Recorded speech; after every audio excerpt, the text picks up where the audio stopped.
আসসালামু আলাইকুম, কেমন আছেন সবাই? আশা করি মহান আল্লাহ তাআলার দয়ায় সকলে ভালো আছেন, আর আপনাদের দোয়ায় আমরাও মোটামুটি বেশ ভালো আছি। শুভ বিকেল। এখন বিকালবেলায় আমরা বেরিয়ে পড়েছি সবজি বাজারে। তো সবজি বাজারে আমরা গিয়ে কি কি কিনলাম এটা কিন্তু আমি সকালবেলায় দেখাচ্ছি। বিকালবেলায় বাজার গিয়েছিলাম, সকালবেলায় দেখাচ্ছি কি ব্যাপার না। তো রাত্রিবেলায় ওই বাজারটা ভালো দেখানো যায় না, কারণ অত ভালো লাইট থাকে না। তো সেই জন্যই আমি বাজার কি কি করে এনেছি সেটা আপনাদেরকে দেখাচ্ছি। অনেক কিছু নিয়ে এসেছি, সঙ্গে না এতগুলো শুকটি নিয়ে এসেছি। এই যে দেখুন, আমরা তো এখান থেকে চলে যাব, কিছুদিনের মধ্যে আমাদের ট্রান্সফার হয়ে যাবে, তো সেই জন্য। তো সকাল সকাল আমি আজকে বানিয়ে নেব এই যে আমলকি শুকানো, মানে আমলকিটাকে শুকিয়ে রেখে দেব, যেটা আমলা সুপারিও বলা যায় বা শুকনো আমলকিও বলা যায়। এই আমলকি তো পেটের জন্য খুবই ভালো, হজম হয় খুব। তো এখন কম দামে পাওয়া যায় এখানে, কিন্তু কম মানে কি ওই 80-100 টাকা কেজি, অতটাও কম দাম নয়। তবু আমি এখানে নিলাম কারণ এখানে আমি রোদটা খুব ভালো পাচ্ছি। আমি যে সকাল থেকে আমার ঘরের সামনে রোদ আসছে, সেই রোদে আমি খুব সুন্দর করে শোকাতে দিতে পারবো। তো আমলকিগুলো কেটে নিয়েছি, আর এই যে পাউডারটা দিচ্ছি এটা হচ্ছে মানে যে এটা হচ্ছে গোলমরিচ, তারপরে লঙ্কার গুঁড়ো, জিরের গুঁড়ো, বিট নুন, অনেক কিছু একটা ওটা মিক্স দিয়ে ওটাকে আমি মিক্স করেছি মিক্সিতে, দিয়ে সেটাই আমি দিয়ে দিলাম, আপনাদেরকে দেখিয়েছি। আর এটা দিয়ে বেশ সুন্দর করে মাখিয়ে 5 মিনিটের মতো রেখে দেবো। তারপরে এবার এটাকে শোকাতে দিয়ে দিচ্ছি। আর সকাল সকাল শোকাতে দিয়েছি, একদম সকাল সকাল রোদ চলে আসে। তো আমি ভাবলাম সকাল সকাল যদি শোকাতে দিই তাহলে সারা দিনের মধ্যে অনেকটাই শুকিয়ে যাবে। আবার মেঘলা মেঘলা ওয়েদার দেখাচ্ছে, যদি মেঘ হয়ে যায় তাহলে আমার এগুলো নষ্ট হয়ে যাবে। আর এত টেস্ট হয়েছিল জানেন, যেমন লবণ লঙ্কা সমস্ত কিছু পারফেক্ট হয়েছিল, আর খেতে খুবই টেস্ট হয়েছিল। তো আমি এভাবে শুকিয়ে রাখছি কারণ সারা বছর খাবো একটা একটা করে। ওই ভাত খাওয়ার পরে একটা মুখে ভরে নিলাম চকলেটের মতো, বেশ চুষে চুষে চুষে চুষে নরম হয়ে যাবে। আর আমার শরীরের জন্যও ভালো, মানে হজমও হয়ে যাবে, গ্যাসের ওষুধ খেতে হবে না যদি গ্যাস ট্যাস হয়। তো সেই জন্য আমি অনেকগুলোই করেছি। আরিয়ানের পাপা কতটা খাবে, কারণ ও তো থাকে না সারাদিন, আর রাত্রিবেলায় তো এগুলো খাওয়া যায় না, টক টক লাগে। তো সেই জন্য আমি আমার জন্যই অল্প করে বানিয়েছি। এর পরের দিন আবার এই এই যতটা নিয়ে এসেছি ওই 700-800-র মতো নিয়ে আসবো, নিয়ে এসে মিষ্টি মিষ্টি আমলকি বানাবো। এটা তো টক টক বানিয়েছি, ওটা মিষ্টি মিষ্টি বানাবো, সেটাও আপনাদের সঙ্গে শেয়ার করব কিভাবে বানালাম। আর আজকে আমার মনটা কিন্তু একটু খারাপ, ভয়েসটা দেওয়ার সময় মনটা খারাপ। যখন এই ঘটনাগুলো মানে এই যে আমি আমলকি বানিয়েছি তখন আমার মন কিন্তু ঠিক ছিল সারাদিন, কিন্তু বিকালবেলার সময় দেখলাম একটা কাঠবিড়ালি আমি আপনাদের সঙ্গে শেয়ার করি। মারা গেছে, আমি জানি না, হয়তো গাছ থেকে পড়ে গেছে নাকি, কারণ ওরা তো পড়ে না, জানি না কি করে পড়েছে। তো ওকে আমি খাবার দিতাম, রুটি টুটি দিতাম সকালবেলায়, ওদেরকে অনেকগুলো ছিল, সকলকে দিতাম। ঘিয়ে ভাজা একটা নরম সুন্দর করে রুটি দিয়েছি, তারপরে হয়েছিল বিকালবেলায়, গোল কাঠি ভাজার মতো। এটা মহারাষ্ট্রের কিছু একটা নাম আছে, যেটা সমস্ত কিছু ছোট ছোট করে ক্লিপ নিয়ে তো সেটা পুরো দিনের একটা আমার মানে পুরো দিন আমি কি করি না করি সেটাই। তো এই যে আরিয়ানের টিফিন রেডি করে নিয়েছি, আরিয়ানকে স্কুলের জন্যও নিয়ে চলে এসেছি। এবার বাসে বসিয়ে দেবো আরিয়ানকে, তারপরে আমি বাড়ি গিয়ে রান্না বান্না করব।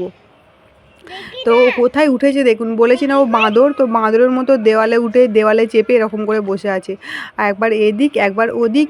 মানে 10 মিনিট আগে আমি ওকে স্কুলে মানে বাসে চাপাবো বলে নিয়ে আসি, কিন্তু সেই 10 মিনিটেই আমার এত ভয় লাগে, কারণ রাস্তা দিয়ে তো গাড়ি ঘোড়া অল্প স্বল্পও যায়, আর ও তো সেই গেট খুলে ছুটবে, আর ওর পিছু পিছু আমাকেও সেই ছুটে বেড়াতে হয় এইদিক ওইদিক এইদিক ওইদিক করে। খুব সমস্যা, কিছু তো করার নেই। তো ওকে আমি এবার এই যে ওখানে চাপিয়ে দিলাম, আবার ও খেলা করবে। খেলা করতে করতে ওখানে একবার করে দেখছি, আর বাস এসে গিয়েছিল, আমি তাড়াতাড়ি করে নামিয়ে বাসের মধ্যে বসিয়ে দিয়েছিলাম। তো যাই হোক, আমি বাড়ি চলে এসেছি। এবার কিন্তু আমার অনেক কাজ। আজকে আমি পুঁই শাক রান্না করব জানেন, কারণ আজকে পুঁই শাক করার কারণ হচ্ছে পুঁই শাকটা অনেকটাই হয়েছিল, আর বেশ ঝাড়টা মোটা হয়েছিল, দুটো দিকে দুটো ডাল চলে গেছে, আর এত সুন্দর খেতে ছিল, এত টেস্ট ছিল। আর ওই যে দানা দানা ওর ফলও গজিয়ে গেছে পুঁই শাকের, তো খুব টেস্ট ছিল। আমি বেশি কাটিনি, অল্প একটু কেটেছিলাম। আর বেশি কাটবো কী করে, বেশি তো ছিল না, অল্প ছিল, বেশি বড় হয়নি, অল্পই হয়েছে। তো আমি ভাবলাম যে আমি যখন চলে যাব, আমি এত কষ্ট করে লাগালাম, কিছুদিনের মধ্যে যাব, তো একদিন কেটে একটু রান্না করে দেখি কেমন শাকটা হয়েছে। আর পাশে লঙ্কা গাছগুলো বেশ বড় বড় হয়েছিল, কিন্তু এখন কোনো লঙ্কা ধরেনি। আর এই লঙ্কা হতে এখন অনেক টাইম লাগবে, আমি কিন্তু ওই লঙ্কা টঙ্কা আর পাবো না, হতে যা সময় লাগবে। তো যাই হোক, আমি থাকবো না তো কী হয়েছে, এটা আমার স্মৃতি হিসেবে থাকবে। আর যে আমাদের হাউস ওনার আছে, ওনার তো ফ্যামিলি থাকে এখানে, তো ওনারা তুলে তালে খাবেন, যা করবেন করবেন। আমি থাকবো না যখন, আমার আর দেখার কোনো প্রয়োজন নেই, তাই না? আমি যতক্ষণ আছি ততক্ষণ একটু মানে কেটে কুটে খাওয়ার চেষ্টা করব। আর একদিন যদি আর 10-15 দিন থাকা হয়, তাহলে আর একদিন রান্না করব। ডাল দিয়ে কুমড়ো দিয়ে করেছিলাম, সে কি টেস্ট কি বলবো, আসলে অনেক দিন খাইনি, তো কতদিন খাইনি, প্রায় অনেক দিন খাইনি। হ্যাঁ, মাঝি মানে ঘর মালকিন ছিলেন, ওনার ঘরে হয়েছিল, তো ওনার ঘরে সেই সরু সুতোর মতো টেস্ট ছিল না। আর আমি যেটা রান্না করেছিলাম, আমার লাগানোটা দারুণ টেস্ট ছিল, মোটা মোটা ছিল, সবুজ সবুজ একদম, দেখুন আপনারা, একদম সবুজ, খুব সুন্দর ছিল। অল্প একটু হয়েছিল, কিন্তু দারুণ টেস্ট, সেই দারুণ, ওইটুকু দিয়েই সব ভাতটা খাওয়া হয়ে যাবে। তো খুব সুন্দর হয়েছিল, আর ভালো করে আমি রান্না করেছিলাম, যেরকমভাবে পুঁই শাকের ডাল রান্না করে, পুঁই শাক দিয়ে, মুসুর ডাল দিয়ে, কুমড়ো দিয়ে, কুমড়োটা এনেছিলাম সযত্নে রেখে দিয়েছিলাম 2-3 দিন বেশ ভালো করে।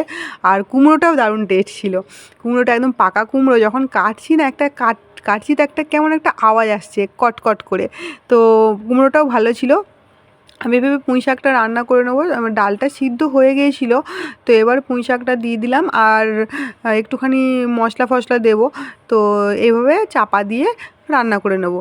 রান্না করার তো প্রসেস একদম সিম্পল, পুঁই শাকের এই যে ডাল রান্না, প্রথমে একটু লবণ দিলাম, তারপর একটু হলুদ দিলাম, আর একটুখানি লঙ্কার গুঁড়ো দেবো, ব্যাস হয়ে গেল, আর কিচ্ছু লাগবে না। এইভাবেই এবার ঢাকা দিয়ে দেবো, এমনি পুঁই শাকটা গলে যেয়ে কমে যাবে, পানি বেরিয়ে যাবে পুঁই শাক থেকে, আর তারপরে সিদ্ধ হয়ে যাবে, তাহলে পুঁই শাক হয়ে যাবে, আর কোনো চাপ নেই, পুঁই শাক রান্নার জন্য কোনো টেনশন নেই। আর এইদিকে হচ্ছে ভাত আমার আর ছেলের, আর চিকেন হবে আজকে। তো চিকেন, তার জন্য আমি চিকেন ধুয়ে টুয়ে পরিষ্কার করে রেখেছি। তারপরে ক্যাপসিকাম ছিল একটা, ওই ক্যাপসিকাম, টমেটো, আলু সব কেটে নিয়েছি, আদা রসুন বেটে নিয়েছি, টমেটো, আর এই যে একটু দই ছিল, সেই দইটাকেও ভালো করে ফেটিয়ে নিয়েছি, দই দিয়ে বেশ সুন্দর করে চিকেনটা রান্না করব। আর এইটা হচ্ছে বিকালবেলার সময় তন্দুরি বানাবো, তো ওই জন্য মশলা দিয়ে তন্দুরি দিয়ে বেশ ম্যারিনেট করে, তন্দুরি মশলা দিয়ে ম্যারিনেট করে রেখে দিয়েছি। আর এই দিকে দেখুন কি সুন্দর করে মানে এই জায়গাগুলো পরিষ্কার করছে এই মানে মানুষগুলো, এই যে মেয়েগুলো দেখছেন, বউগুলো, ওরাই এখানে কাজ করে কিন্তু। আর কাজ করার আগে এমনভাবে আসবে, সুন্দর করে শাড়ি পরে পরিপাটি হয়ে, চুল টুল আঁচড়ে, আপনি বুঝতে পারবেন না যে ওরা একটা বাড়িতে কাজে যাচ্ছে। আর কাজ করার পরে এই ড্রেসগুলো খুলে নিয়ে ব্যাগের মধ্যে ভরে নেবে, আর তারপরেও এত সুন্দর করে যাবে যে বোঝা যায় না। আচ্ছা, বোঝাবেই বা কেন? পেটের দায়ে কাজ করে বলে কি সবাইকে দেখাতে হবে? সেটা তো কোনো মানে নেই বলুন। সবার তো অনেক ধরনের মজবুরি থাকে না, তো সেই জন্যই করতে হয়। তা আর এইদিকে এত নোংরা হয়ে যাচ্ছে, মানে সব জায়গার এই যে নোংরাগুলো কাটছে, কেটে পোড়াচ্ছে, তো আর সেই ছাইগুলো উড়ে উড়ে ঘরের ভিতরে আসছে। আমার কাজ কাম হয়ে গেছে, আমি আরিয়ানকে নিতে চলে এসেছি, আর আরিয়ানের টাইমও হয়ে গেছে। আজকে কিন্তু ভীষণ গরম ছিল, রোদ যেরকম ছিল গরম ছিল, আর ঠান্ডা মনেই হচ্ছে না যে কদিন আগে এত ঠান্ডা ছিল, সেই ঠান্ডাটার আজকে কোনো ফিলই নেই, একটুও ঠান্ডা নেই। এইভাবেই কিন্তু সর্দি ঠান্ডা সমস্ত কিছু হয় বলুন তো। আজকে আমার গলাটা একটু ঝিমিয়ে আছে, একটু একটু মিয়ানো মতো লাগবে, কারণ ওই কাঠবিড়ালিটার জন্য মনটা আমার একটু খারাপ। আমি তো রোজ সকালবেলায় রুটি দিতাম, আর এসে না রোজ সকালবেলায় ডাকতো, মানে ওর মুখের শব্দ করে, ওদের মুখের শব্দ করে ডাকতো যে রুটি দাও রুটি দাও, হয়তো বলতো, তা আমি রুটি দিতাম, আর সঙ্গে সঙ্গে ছুটে চলে আসতো, খেয়ে যেত, যা পেট ভরে যেত সেই চলে যেত। তো ও মরে গেল, কিছু করার নেই, তো গাছ থেকে পড়ে গেছে, কোনো এই ডাল থেকে ওই ডালে লাফাতে গেছে, দিয়ে হয়তো পড়েছে, কিছু হয়েছে, কোনো কারণে কিছু হবে হয়তো, সেটা তো আমি বলতে পারবো না। এই যে আমার ছেলেকে নামিয়ে নিয়েছি, নামিয়ে নেওয়ার পর ও দাঁড়িয়ে আছে, বাসটা কত দূর পর্যন্ত যায় আর রিটার্ন আসে নাকি সেটাও ও দেখবে। তো থাক, ওর দেখার আশাটা পূরণ করবো বলে আমি ওকে ওখানে নিয়ে দাঁড়িয়ে আছি। তারপরেই মেরে দিয়েছে দৌড়, ওই দেখুন। গিরোগে একদম দৌড়ে একদম পুরো রুমে চলে যাবে। আর আমার তো একটু যেতে সময় লাগবে।